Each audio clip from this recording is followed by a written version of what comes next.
How was the trip in? We drove in. I was doing a play in my hometown of Hartford, Connecticut for the last 3 months. And we stopped in New York and then drove last night for the own beautiful Roanoke. Nice. Yeah. Yeah. We didn't take the scenic route. It was night times. We were at 81 for a long time. 81 is indeterminate. There were so many McDonald's between New Jersey and here. I mean, there's like one every exit. It's good to be here. It's good to be off for the routine of doing 8 shows a week. Yeah. But it was a great show. It was called Sunset Baby. I was just about to say, tell us about the show. It was written by this woman named Dominique Morrissey, 3 characters, myself, an actor named Carlton Bird, and actors named Brittany and Belazar. It was at TheaterWorks in Hartford, which is an acclaimed theater, regional theater. So theater is my first passion, and we try to do at least 1 play a year. And that was it. Gave up my winter in LA. Came back home, so it's good to be on the East Coast. You're an East Coast guy. I grew up. Yeah, I grew up in Hartford. Yeah.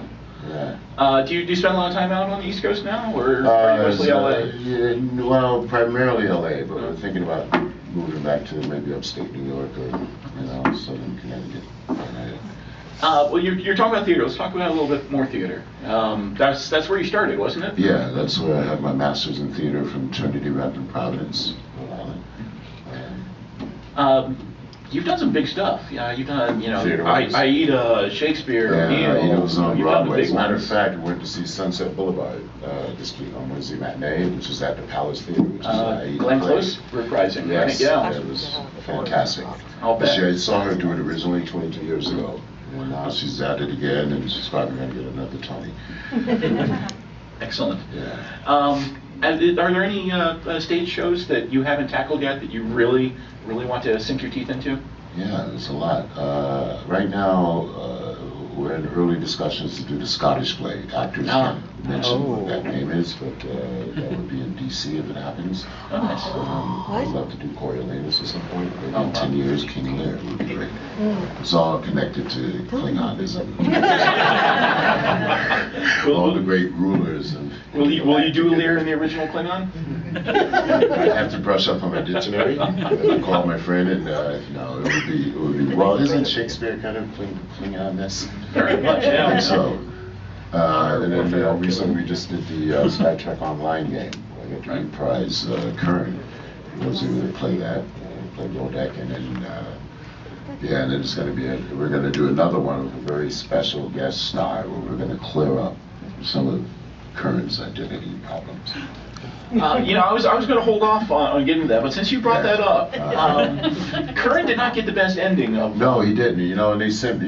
Star Trek families were great to me. They kept offering me scripts. My favorite, of course, is The Visitor on Deep Space Nine. But when they sent me that, I just said yes before reading it because I don't know if I would have agreed to the unceremoniously, not necessarily for my character, but for Michael's character. I don't think that the Klingon would do that to his family member.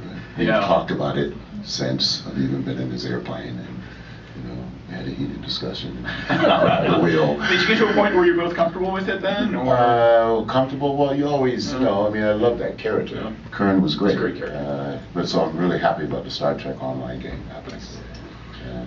So they're going to do things coming up that are going to make it less of a cheesy. Official. Good.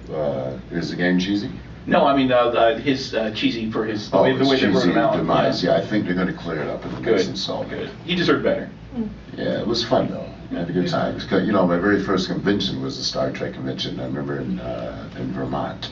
And at that time, it was, I think, $3 to get in, $5 signatures, and we just went to have a great time and connect to fans, which is why we're here now. It's my second time in Roanoke. I did a movie back in the 90s where I guess this was one of the test markets. Yeah. So they sent me here. And it was only like in and out. But what was the movie? It was a movie called Excessive Force with Thomas Ian Griffith, myself, and Lance Emerson, a good friend of mine. So, has Lance been here?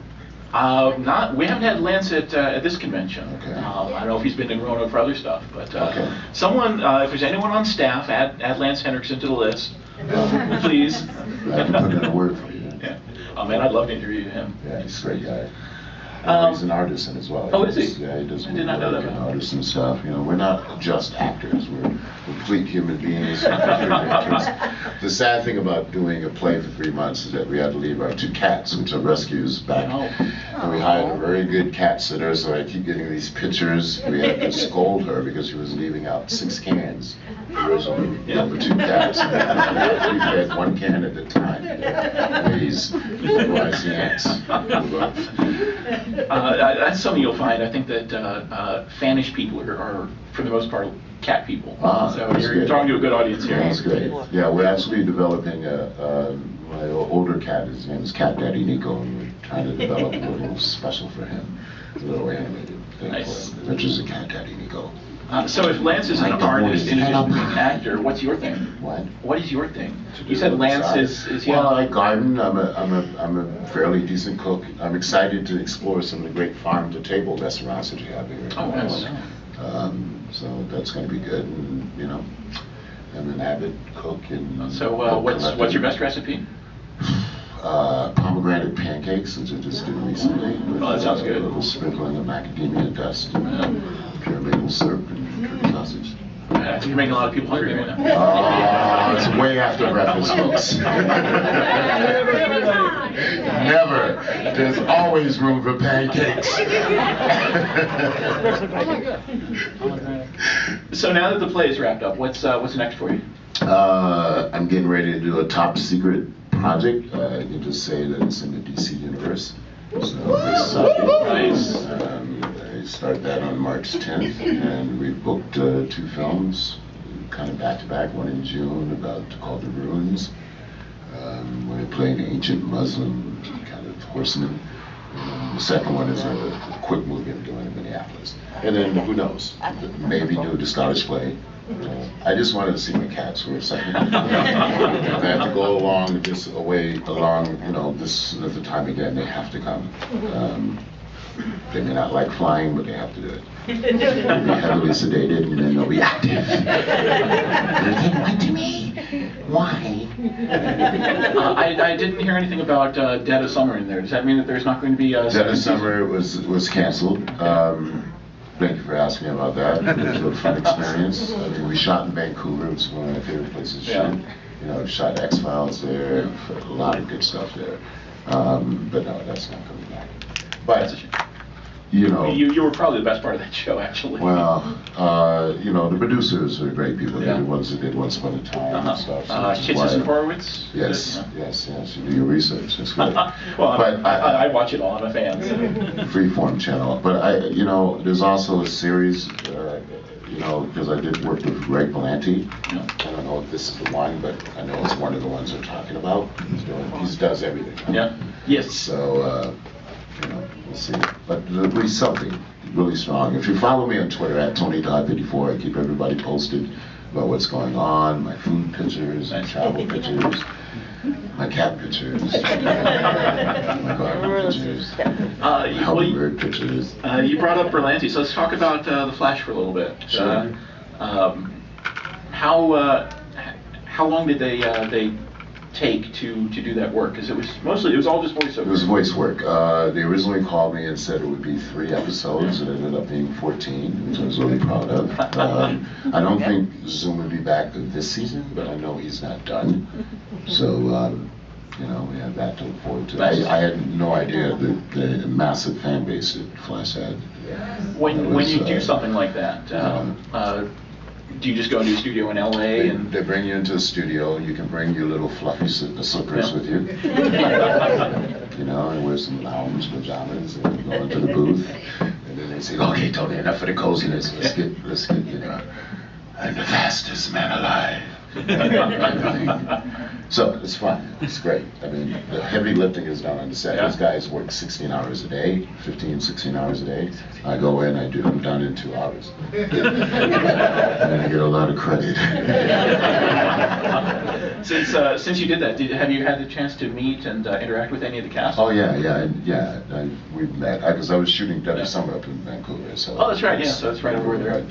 So we got to visit each other, and Jesse Martin and I are friends in the theater world. We he did Rent. He came in the production Rent and he got cast on Law and Order. But we did a quick play before he went on. And, yeah. That's cool. Yeah, and they're all great. They're happy. It's a success. Nice. It feels like successes. It helps. And fan love. Well, you just gave us a little taste of the Zoom voice. Can you give us a quick plug for the convention for Mysticon as Zoom? Yeah, you ready? Hey, welcome to Mysticon 7. You better walk fast or you'll be captured by the likes of Zoom. That's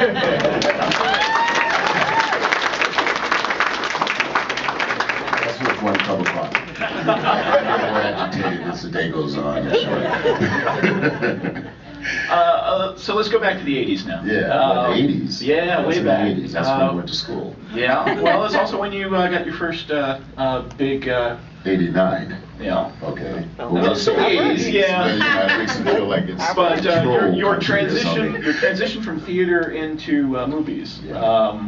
Platoon was the first. Platoon was the first film. That's a pretty big stepping stone to start with. Yeah, it was great. We had such a great cast. Johnny Depp was the second film. Forrest Whitaker, the second film. Myself, Keith David, good friends of mine. Chris Peterson, Corey Glover, who went on to do the punk rock band Living Color.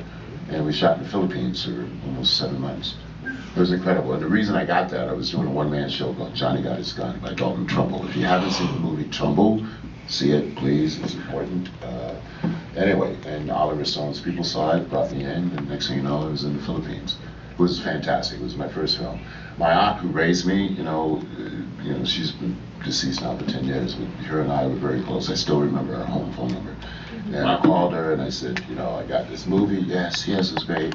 She says, where is it? And I said, the Philippines. She hung up on me. At that time, Marcos had just left the country as a dictator. Oh, right, she was worried about it. And I said, that's going to be okay. I can't turn it down. And she was nervous, but she got over it. And that led to everybody, because the movie won 4 Academy Awards, we all got put on a special list.